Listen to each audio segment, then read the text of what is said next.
Hi everyone, this is another card that we're doing at my online Zoom class tonight. If you're interested in my online Zoom classes, they're every other week. The class card kit is £10. If it includes product, then obviously it's a bit more. But this month we're doing 2 class kit classes, so please contact me, Fanny Stafford, with a message if you want to find out more about my online Zoom classes. So we're going to be making this Sunburst class. Now my thanks go to Jane Dooley because she adapted another video from another Stampin' Up! Demonstrator whose name I can't remember, who did this card, and Jane adapted it to 1-inch pieces. I found that was probably too many for an online Zoom class, so I adapted it to 1.5-inch pieces, which is what this card includes. So this is using the Ombré Designer Series paper that is one of the freebie packs of paper in the Saleabration.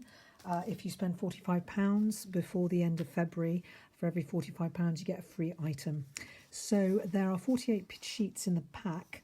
There are 2 colourways, so if I just turn that one over, there are 2 pieces that have the circles on and 2 pieces that you can see the ombre going from dark to light. If you turn them over, you've got Blackberry Bliss and Rococo Rose. Blackberry Bliss, Rococo Rose, this is Bermuda Bay and Granny Apple Green. Now this technique I'm going to show you only works with where the ombre is going from the corner to the corner. You can get away with using it here, but do you see the ombre here is going from side to side and not from corner to corner. I have actually managed to do this card using this technique with this, but to be honest with you, it's easier using it with a piece that's going from corner to corner. You may see why in a moment. So that's details about that. You need a Stampin' Up! Trimmer if you're going to be making this card, and this is mainly for the benefit of my ladies attending the class. Although I've prepared the kits for them, this is to show them how to make the cards for themselves. So you've got the dark, I'm just going to get that so it's central, the dark side on the left hand corner and then the lighter side to the right. So the first thing we're going to do is cut the square, 6x6 square of Designer Series paper in half, like that. And I'm going to put one piece to the side. Then I take this piece and I put it so that the right angle is at the bottom. And then the point, so in Jane's video, and she's JD Paper Crafts if you want to look at her video, she's got videos on YouTube, the right angle is on the cutting line, and then she put the point to the 1-inch, so she ended up with more pieces, but I put it to the 1.5. I thought too many pieces are just going to be a nightmare over Zoom trying to explain to people how to put them all together, so this suited me better. And Jane quite rightly recommended that you keep the pieces together. So that's one piece, and then I move it again and bring it over so that that's in the gully and that's at the 1.5. And then I can get one more piece out of this going this direction. You'll see what I mean in a moment. So the bottom in the gully and the top at the 1.5 mark. And that's the third piece. And then now I turn it the other way. So fortunately for me, this side of the trimmer, if you can see, measures to 1.5, which is absolutely perfect for this. So I have the top point at the 1.5 and the bottom point in the gully, and make sure it doesn't move. That's very important. Like that. And those are my pieces for that side. We'll be dealing with those in a moment. So now I take the lighter piece, and I repeat the same procedure. So this is the first one. Great thing to do in lockdown, this. You could even make your own ombre actually card by using your blender brushes. These are our new blender brushes. They're absolutely fabulous. You get 3 in a pack, and you could use these to make your own ombre cardstock, and then you could do loads of different coloured ombre cards, sunburst cards as it were. So I'm going to put that one there before it gets lost. That one goes there, and then do you remember I turn the other way now to put that point up there and that point in the gully. Fortunately for my ladies, I've cut their pieces for them and I've even labelled them and everything. So there you will see in a moment. I have got my 2 sets of pieces. Now, the ladies that are joining me tonight, they have got a piece of white cardstock where I've drawn a line down the centre. I put R1, R2, right 1, right 2, left 1, light, left 2. So this is going to be my, you're going to mix and match the dark and the light, mind you, and I've labelled their pieces R1, 2, 3, 4, 5. So they just put 1, 2, 3, 4, 5, L, 1, 2, 3, 4, 5.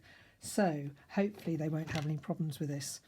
Now, I know that the first piece to go for those that aren't joining the class tonight, is this centre piece. This is the piece that goes down first. So I'm going to take a dark, and that's going to be stuck down here. If you're new to this, then you might like to just put all the pieces down first before you stick them, just to make sure that you're happy. But once you get into the swing of it, you'd be surprised how easy it is. So I want to make sure this is covering the white. Now, what I do need, and I really recommend for this, is a silicone mat underneath, because then if the glue goes on the silicone mat, it can be easily washed off. So I'm going to put that there to make sure that that goes above the white line, and then I'm going to take the centre piece of this one and I'm going to stick that on and put that there, and a little bit higher to make sure that it covers. This bottom bit is going to be covered with a sentiment, so that's okay. So now I need a dark bit here, and it's going to be quite a long piece. I'm going to go for the longest piece on this side, and that's going to go there. So because I've done this quite a bit now, I'm getting the gist of how to put it together, so let's hope I don't get it wrong in front of all of you lot. So that's going to go there, and then I want the longest piece from the light on this side. So that's going to go here and put that on like that. That's okay. Now I'm going to have a light here, so the best is to put this piece on, which is sort of a little bit shorter than the last one, but it's enough to fit over here. That's fine, like that. Just push that, put the ends together, and then I'm going to take the longest piece left over here. It's sort of quite a rhythmic pattern actually once you get into it, which is really nice. You can see the dark and light there coming out, and then I'm going to take a dark piece over here. So perhaps I didn't need to label those pieces for my ladies tonight, but do you know what? You always have to cover your bases on an online Zoom class. So I thought I might as well cover my bases. They are actually pretty avid crafters, so they do kind of know what they're doing really. But somebody might have had a bad day, so therefore it would have been. Now, actually, it might have been easier if I had actually put glue on beforehand on the whole of the surface, but I am doing that now for the last one because it's such a tiny piece. So I'm just going to put that piece there. So there you have the ombre, okay. Hi Steph, this is what you're doing tonight. So this is giving you a pre-warning. If you want to do it ahead of time, or at least if you get stuck, you'll know there's a video to be able to follow. So there is my pieces stuck together, and I'm trying to find I do have a pair of scissors that I keep particularly for when I've been gluing. Here they are. So I've got a pair of, I'm a very sad person really, I've got a pair of paper snips which are for when I've been using glue and everything. I've got a very sharp well these are pretty sharp actually, they're about 9 years old and they're still sharp. These don't go near anything with glue. The same thing, paper snips, really sharp, amazing scissors, but these are used for ribbon, sometimes for cards, but ribbon. I have actually got a third pair of paper snips in the drawer as a spare. I suppose I could use that for material really, couldn't I? I once did a class, I did a party actually, for Stampin' Up party for some ladies, most of whom were lace makers, and amazingly I think about 4 of them bought a pair of paper snips because once they saw them they thought they were such amazing scissors. So they just bought the paper snips and were delighted with them. So there's all my pieces. They're going to go in the bin. And there's my finished card front. So obviously you could do that if you wanted to with these papers with the Blackberry Bliss, which is what I've done here. Or you could do it with the Granny Apple Green, which I haven't done a Granny Apple Green one yet. I did do this one, which I'm going to send to my son Timothy. So hopefully after this video I'll be able to send it off to him tomorrow. He works in Kew Gardens. He's doing a diploma there. So may good things grow all year long is a very suitable sentiment for him.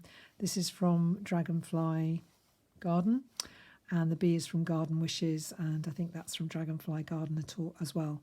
But I thought it was quite nice actually stamping on the background. Obviously this one you wouldn't be able, well, you could stamp on the background, but with the circles it's got the design, and then just 3 rhinestones to finish it off. This sentiment, if anybody wants to know, comes from Waterfront. So I just thought that every little kindness makes the world brighter was a good sentiment for this card. And as you can see, I haven't finished that one off, but I did get away with using this technique, cutting diagonally and just carefully, and doing the same cuts at 1.5 inches.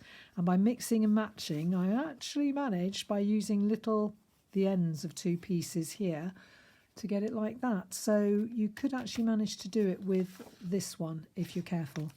So I hope you've enjoyed that video, and I hope if you're joining me tonight that you enjoy the class. Okay, see some of you later tonight. Bye.